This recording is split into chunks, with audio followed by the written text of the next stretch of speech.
Pwede na muling daanan ang Mactan-Mandaue Bridge sa Cebu matapos pansamantalang ipasara dahil sa sunog na sumiklab sa ilalim nito. Isinailalim din sa state of calamity ang barangay na naapektuhan. At nakatutok si Nico Sereno ng GMA Regional TV Balitang Bisdak. Halos mag-zero visibility dahil sa kapal at itim ng usok na bumalot sa Mactan-Mandaue Bridge nitong Martes. Sa isang kuha, kumakaripas pa ng takbo ang dalawang lalaking ito na sinubukang makatawid sa tulay.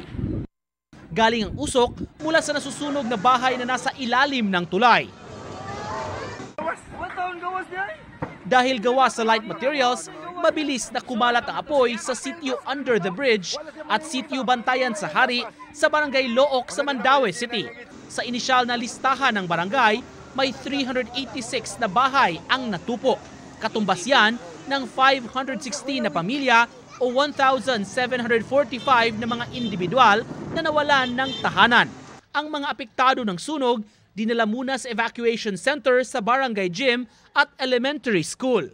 Kahapon nagsagawa ng special session ang barangay at nagdeklara na ng state of calamity habang patuloy na gumugulong ang investigasyon sa pinagmulan ng sunog.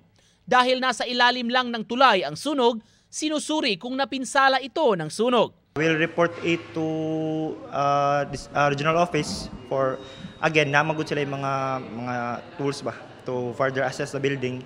Ang sato sa rebars inside, katong mga, napay mo mga JICA tools nga gi-donate for checking para sa bridge.